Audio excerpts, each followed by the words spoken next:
Next is fructose.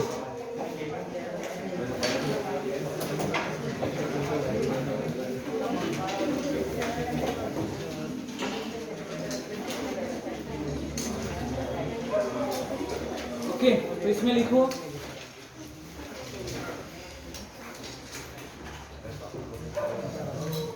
Fructose is called as fruit sugar, called as fruit sugar because present in all sweet fruits except grapes. grapes में क्या था? Glucose.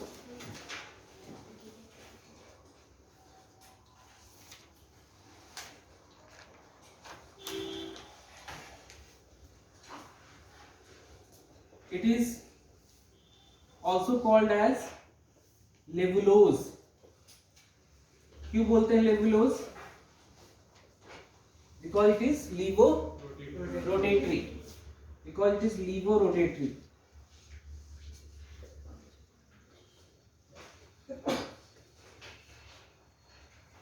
Next, it is also present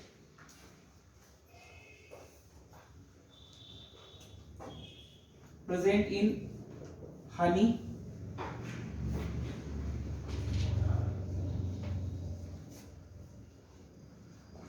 and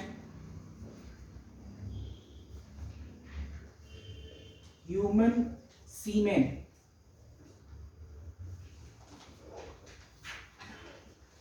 Human semen is equal to sperm plus seminal plasma. तो देखो, sperm और seminal plasma मिलके क्या बनता है? सीमेन। जो मेल कॉपुलेटरी ऑर्गन से इजैकुलेट होगा, रिलीज होगा, दैट इज कॉल्ड सीमेन। और स्पर्म प्लस सेमिनल प्लाज्मा को बोलते हैं हम सीमेन। क्लियर? तो सीमेन ह्यूमन में प्रोड्यूस हो जाए किससे? टेस्टिस से। तो टेस्टिस प्रोड्यूस करते हैं स्पर्म, और जो सेमिनल प्लाज्मा है that is produced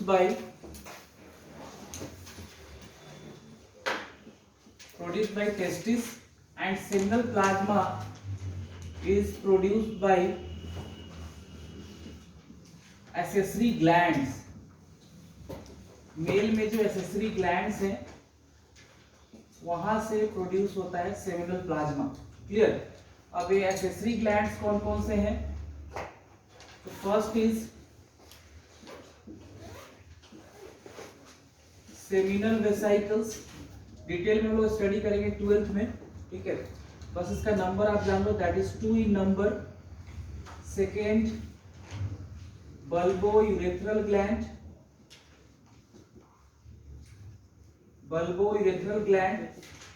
also called as Cowper's gland.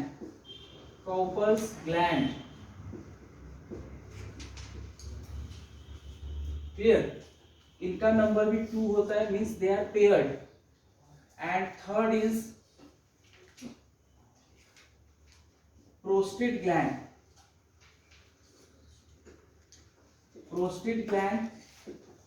ये अनपेयर्ड है, 1 इन नंबर। ओके, तो इन तीनों के सिक्रीशन से बनता है सेमिनल प्लाज्मा। लेकिन जो सेमिनल वेसिकल है दैट सिक्रीट फ्रक्टोज, और वो ह्यूमन सीमेन में आपको मिलेगा। तो seminal vesicle secrete fructose, and fructose acts as fuel for sperms. तो sperms के लिए फ्यूल का काम करता है। जैसे व्हीकल है ना, उसमें क्या 4 व्हीलर 2 व्हीलर पेट्रोल या डीजल, जस्ट लाइक, तो इनसे ये फ्यूल के कारण ये मूव कर पाते हैं। तो एक्ट्स एज ए फ्यूल, मतलब उसमें फ्लैजेला होता है स्पर्म में, और ये जो फ्रक्टोज है उसको हेल्प करेगा मूवमेंट में।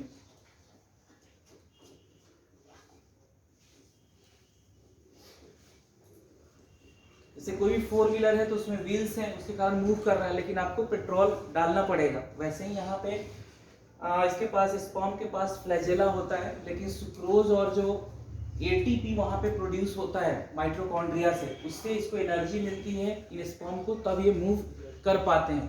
That's why fructose act as fuel for sperm.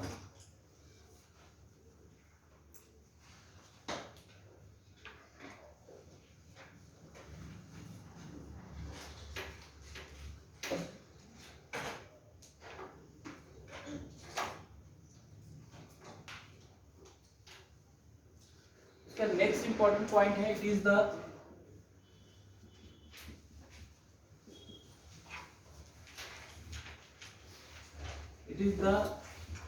sweetest naturally occurring sugar. It is the sweetest naturally occurring sugar.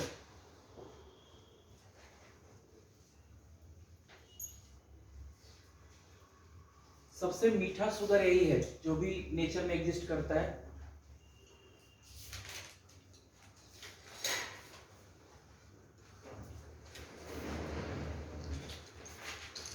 Means इसका जो अगर स्वीटनिंग इंडेक्स आप देखोगे that is 170। Sweetening index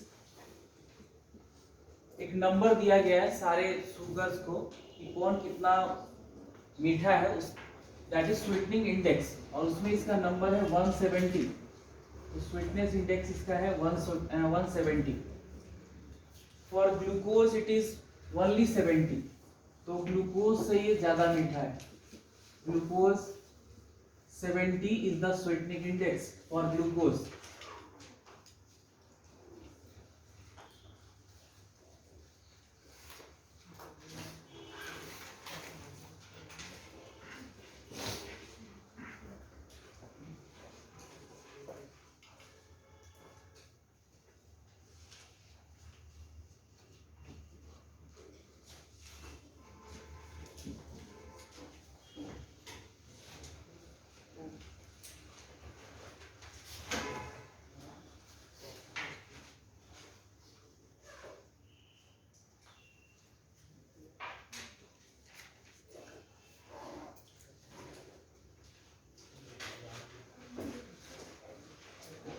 clear हो गया ये?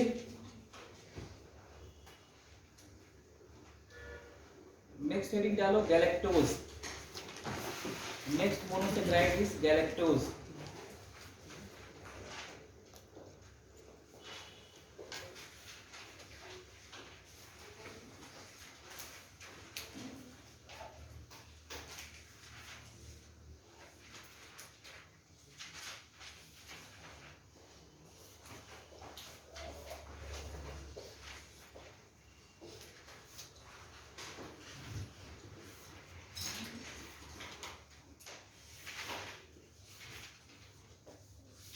जो गैलेक्टोज है हमेशा किसी न किसी जगह पे कॉम्बिनेशन में एग्जिस्ट करता है। जैसे ग्लूकोज है, सिंगल मतलब इंडिपेंडेंटली एग्जिस्ट करता है, उसके साथ कोई और सब्सटेंस की जरूरत नहीं है। लेकिन गैलेक्टोज ऐसा मोनोसेक्राइड है जो कॉम्बिनेशन में एग्जिस्ट करता है। तो galactose exist in combination, not independently. For example, in lactose is what? Milk sugar, है ना? डाइजेशन में पढ़ा था मिल्क शुगर। और लैक्टोज का दो कंपोनेंट है, कौन कौन बोलो? Glucose plus galactose. तो देखो यहाँ पे कॉम्बिनेशन में है ये, ठीक है ना? गैलेक्टोज ग्लूकोज के साथ है, कहाँ पे? मिल्क शुगर में, that is lactose. Next, galactose is also called as brain sugar. Galactose is also called as brain sugar. Why? Because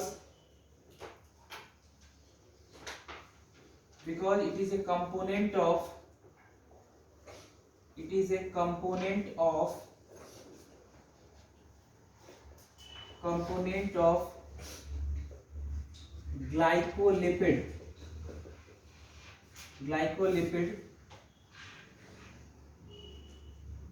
called as cerebrosides.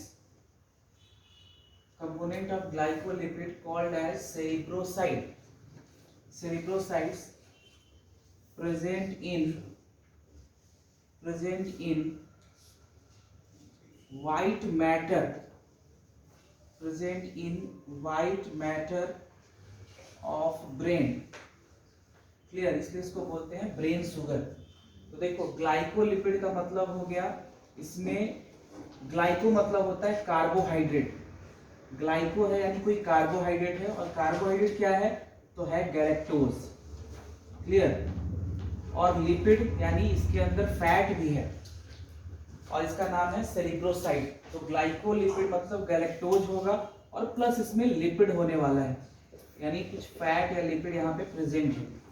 तो जो कार्बोहाइड्रेट दैट इज गैलेक्टोज, और ये व्हाइट मैटर में, brain में बाहर की तरफ ग्रे मैटर होता है, ग्रे कलर का, अंदर में व्हाइट मैटर। क्यों होता है व्हाइट मैटर, कौन बताएगा? व्हाइट मैटर इसलिए होता है कि जो भी न्यूरॉन्स प्रेजेंट है तो उनका सेल बॉडी बाहर की तरफ रहेगा और अंदर की तरफ उनका एक्सॉन वाला पार्ट। तो एक्सॉन के ऊपर कवरिंग होती है माइलिन शीथ की, और वो लिपिड का बना होता है, ठीक है ना। तो वहां पे क्या होगा, मतलब लिपिड के कारण उसका अपीयरेंस व्हाइटिश या ओपेक कलर का होगा, व्हाइटिश, ठीक है ना। तो इस कारण से एक्सॉन की वजह से अंदर में व्हाइट मैटर रहता है, क्योंकि नर्व का या न्यूरॉन का आपका वो एक्सॉन अंदर की तरफ प्रेजेंट मिलेगा आपको, और बाहर की तरफ ब्रेन में सारे सेल बॉडीज मिलेंगे। तो सेल बॉडीज में ऐसा कोई माइलिन शीथ नहीं होती कवरिंग वहां पे, इसलिए वहां पे ग्रे अपीयरेंस आएगा, और अंदर की तरफ एक्सॉन आ जाएगा तो एक्सॉन के ऊपर माइलिन शीथ की कवरिंग है, तो वहां पे व्हाइटिश अपीयरेंस आता है due to presence of myelin sheath on the axon. तो इसी व्हाइट मैटर में प्रेजेंट होगा सेरिब्रोसाइड, और उसका एक इंपॉर्टेंट कंपोनेंट है गैलेक्टोज। क्लियर, इसलिए इसको बोलते हैं ब्रेन शुगर।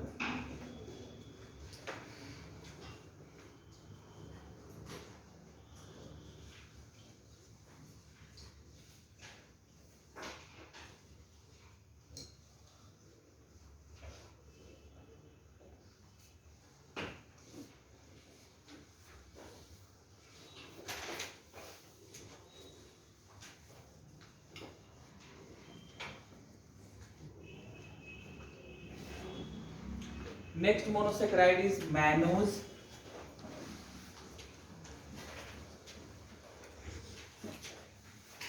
मैनोज भी हमेशा कॉम्बिनेशन में ही मिलेगा आपको।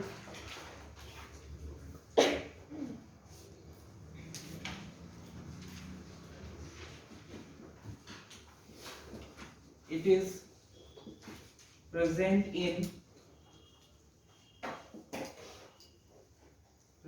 in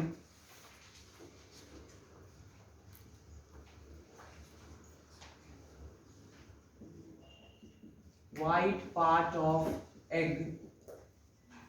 It is present in white part of egg with albumin. Albumin is a protein. तो एल्बुमिन के साथ प्रेजेंट होगा व्हाइट पार्ट ऑफ एग में, और इसमें अच्छा खासा प्रोटीन होता है व्हाइट पार्ट में। It is present in white part of egg with albumin. Second,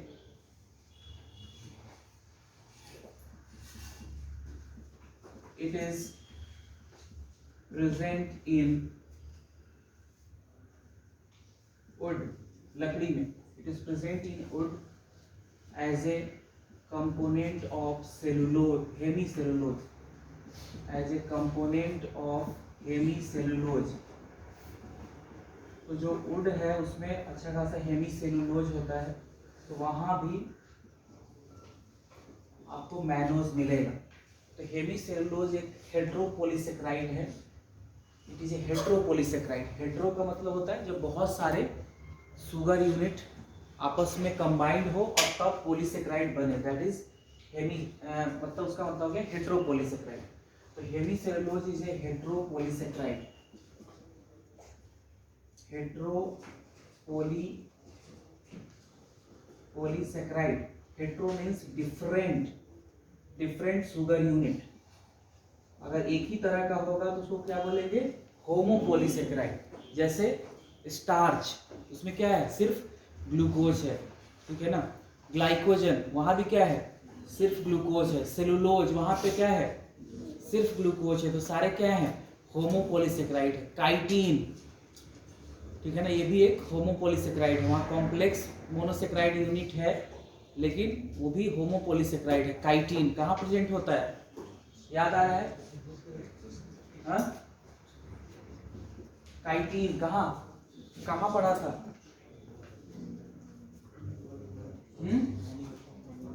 किसमें? अर्थवर्म में? हाँ हाँ, तो अर्थोपोडा में कहाँ था? कॉकरोच में कहाँ? हाँ, ऐसे बोलो ना, एक्सोस्केलेटन। डिफरेंट मोनोसेक्राइड्स, तो डिफरेंट मोनोसेक्राइड्स होंगे तो उसको बोलेंगे हेट्रोपोलीसेक्राइड। तो हेमिसेलुलोज में देखोगे तो प्रेजेंट होता है मैनोज प्लस गैलेक्टोज प्लस एराबिनोज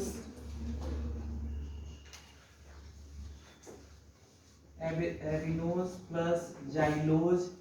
देखो इतने सारे अलग अलग चीजें प्रेजेंट है इसमें। मैनोज है, गैलेक्टोज है, एराबिनोज है, जाइलोज है। तो ये हेट्रोपोलीसेक्राइड हो गया। तो जो वुड है वो इसका बना होता है हेमिसेलुलोज का। और इतने सारे देखो अलग अलग डिफरेंट मोनोसेक्राइड यूनिट है। that's why it is called as हेट्रोपोलीसेक्राइड। तो देखो मैनोज अकेला नहीं है, वुड में भी ये इनके साथ है, हेमिसेलुलोज में इन सब के साथ ये प्रेजेंट है।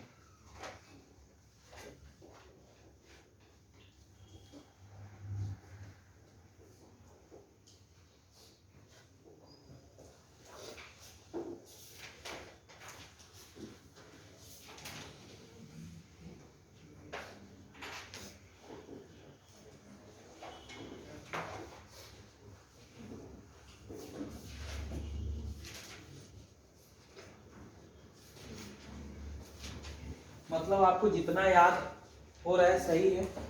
ये जरूर है कि एनसीईआरटी वाला जरूर याद रखना है जो भी होगा, ठीक है ना।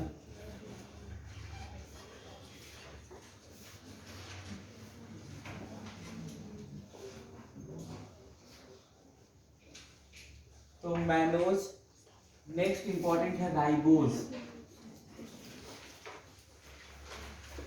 ये पेंटोज शुगर है। राइबोज कहाँ प्रेजेंट होगा? आरएनए में। Ribose is present in RNA, ribo nucleic. कौन बात कर रहा है प्लीज? राइबोज आरएनए में प्रेजेंट होगा। फिर एटीपी में, RNA is ribo nucleic acid, genetic material होता है न्यूक्लिक एसिड। तो राइबो न्यूक्लिक एसिड में राइबोज है। एटीपी क्या करता है? प्रोवाइड एनर्जी, ठीक है ना। एनर्जी करेंसी ऑफ सेल, मतलब ये एनर्जी प्रोवाइड करेगा।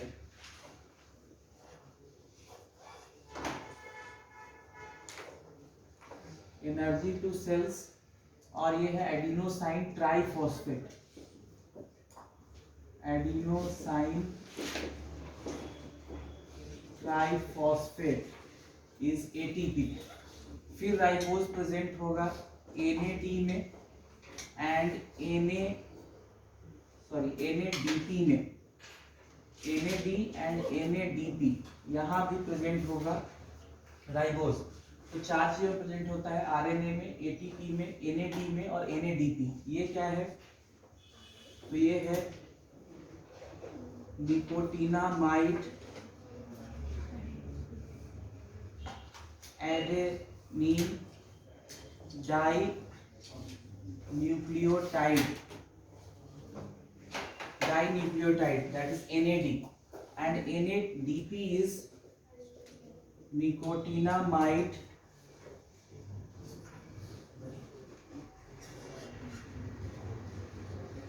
एडेनिन डाई न्यूक्लियोटाइड फॉस्फेट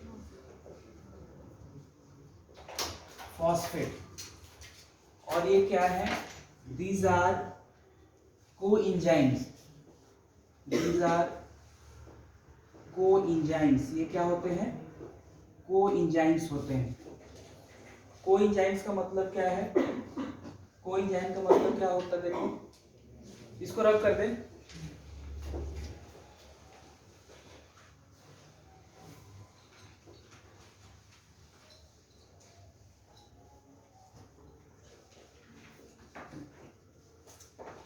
तो देखो कोएंजाइम कहाँ है,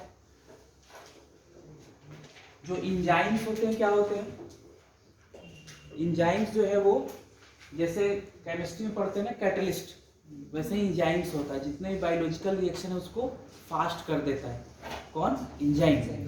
तो इंजाइम जितने भी हैं सारे के सारे प्रोटीनेशियस इन नेचर के हैं, मतलब किसके बने हुए हैं, प्रोटीन के, एक्सेप्ट राइबोजाइम, ये आरएनए के बने होते हैं, आरएनए से बने होते हैं, ठीक है ना। तो इंजाइम में तो एक तो सिंपल इंजाइम हो गया जिसमें सिर्फ प्रोटीन है ना। तो सिंपल अगर इंजाइम है, तो सिंपल इंजाइम है, सपोज करो वो प्रोटीनेशियस होते हैं, simple enzymes are proteinaceous, proteinaceous होते हैं, means made up of protein, ठीक है ना, प्रोटीन्स के बने होंगे ये। एक्सेप्शन याद रखना है, राइबोजाइम, एक्सेप्शन राइबोजाइम किसका बना है, आरएनए का, क्लियर। तो मेड अप ऑफ आरएनए,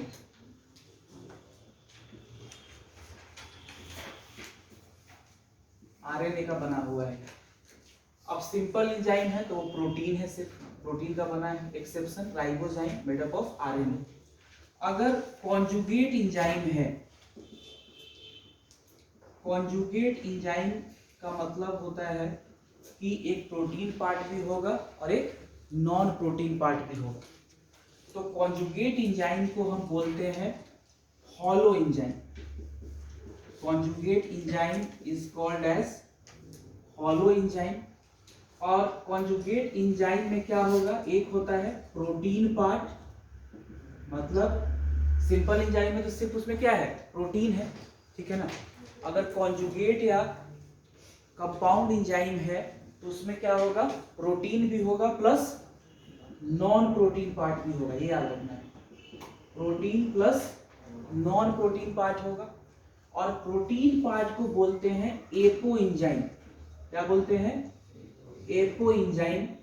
और जो नॉन प्रोटीन पार्ट है उसको बोलते हैं कोफैक्टर, नॉन प्रोटीन पार्ट को बोलते हैं कोफैक्टर, क्लियर।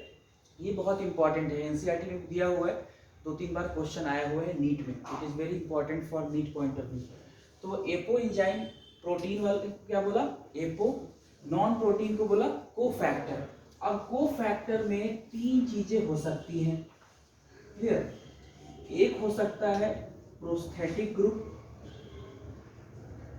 प्रोस्थेटिक ग्रुप, दूसरा हो सकता है प्रोस्थेटिक ग्रुप हो गया, दूसरा हो सकता है कोएंजाइम, क्लियर, और तीसरा हो सकता है मेटल आयन, क्लियर। तो कोफैक्टर 3 चीजें हो सकती है, डिटेल में हम लोग वहां पढ़ेंगे।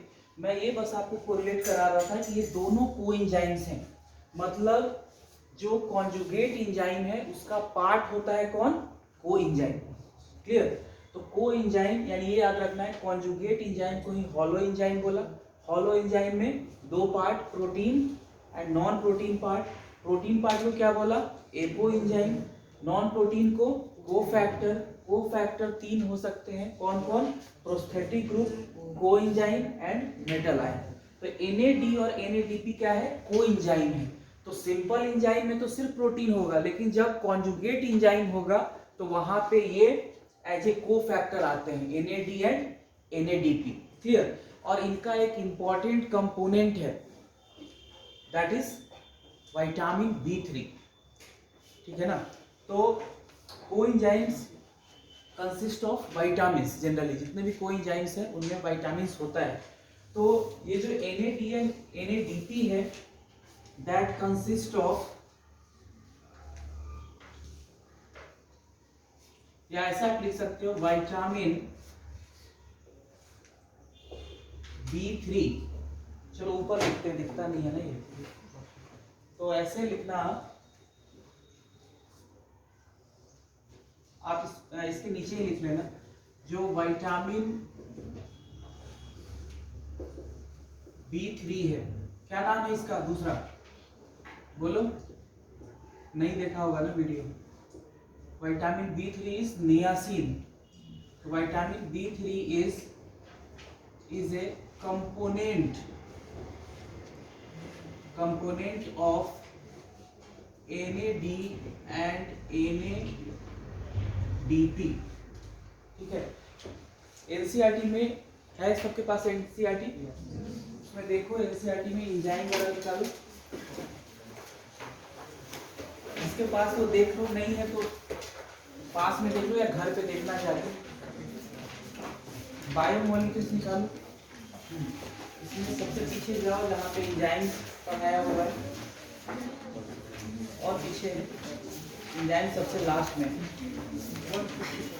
हाँ, और पीछे जाओ, और आगे पेज नंबर देखो 159, यहाँ देखो, है ना। तो देखो वहां पे लास्ट में देखो, मतलब कोई एंजाइम के बारे में पूरा लिखा हुआ है, ऐसा हम लोग डिटेल में पढ़ेंगे जब एंजाइम पढ़ेंगे। बस ये याद रखो, यहाँ पे लिखा है क्या, the essential chemical component of many coenzymes are vitamins, ठीक है ना। Coenzyme nicotinamide, adenine, dinucleotide and NADP contain the vitamin niacin, okay. तो दिस इज, तो इस तरह से, तो जो भी कोएंजाइम्स होते हैं उनके एसेंशियल कंपोनेंट कौन होते हैं, विटामिन्स। और अगर NAD और NADP की बात करें तो इसका इंपॉर्टेंट जो कंपोनेंट है वो कौन है, विटामिन B3, ठीक है ना। तो हमेशा याद रखना है कि कोएंजाइम्स जो होते हैं उनमें उनका एसेंशियल कंपोनेंट होता है क्या, विटामिन्स। और NAD और NADP जो है वो भी कोएंजाइम है, तो उसका भी कोई ना कोई कंपोनेंट होगा विटामिन। तो कौन सा विटामिन, B3, इसी का दूसरा नाम है नियासिन, ओके। तो इस तरह से कोरिलेट करने की आदत डालो चीजों को, टफ है थोड़ा, तो धीरे धीरे आदत डालो कि कैसे हम याद कर सकते हैं चीजों को कोरिलेट करके। तो देखो वहां से हम लोगों ने कोरिलेट किया, तो आपको दो चीजें याद रहेंगी, एंजाइम्स के बारे में भी, और यहाँ भी आपको याद रहेगा कि इसमें हमेशा राइबोज होता है।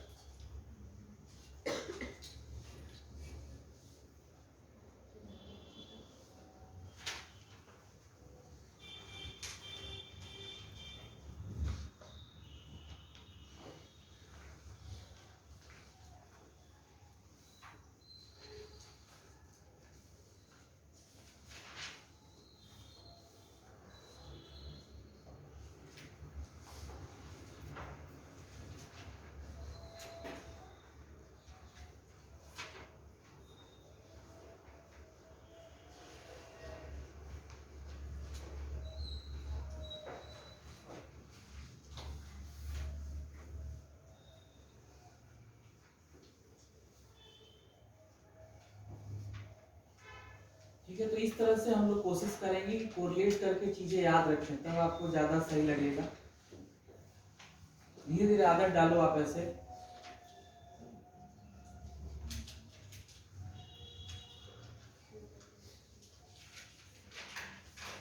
तो ये बहुत इंपॉर्टेंट है, 2-3 बार क्वेश्चन आया हुआ है नीट पे, तो ये याद रखना, holoenzyme equal to apoenzyme plus cofactor.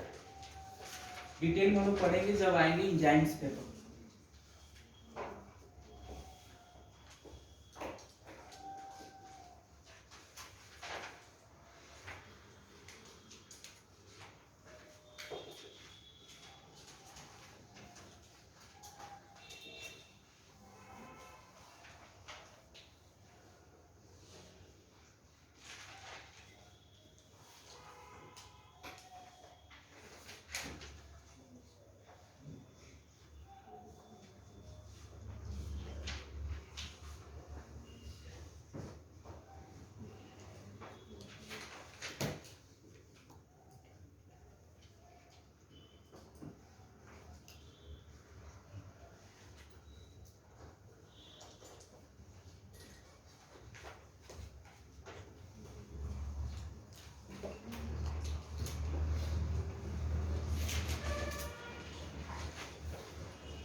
फिर नियासिन की कमी से कौन सी डिजीज होती है? विटामिन B3 की कमी से। ये भी 5-6-7 साल पहले पूछा है, इधर विटामिन कम आ रहे हैं नीट में, लेकिन 5-6 साल पहले आते थे।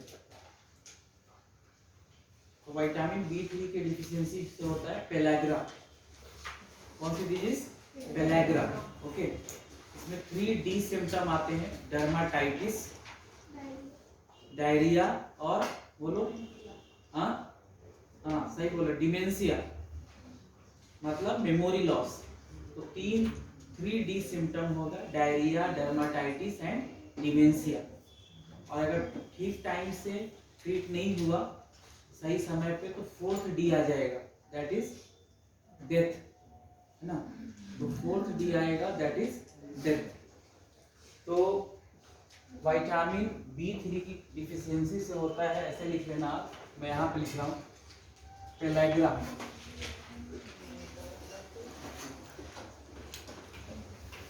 तो pellagra occurs due to deficiency of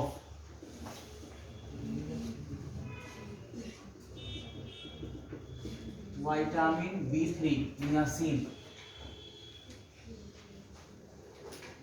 और 3D सिम्टम है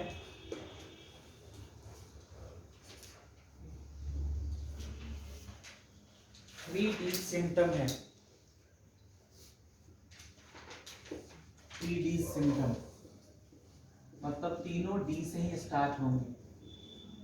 फर्स्ट इज डर्माटाइटिस,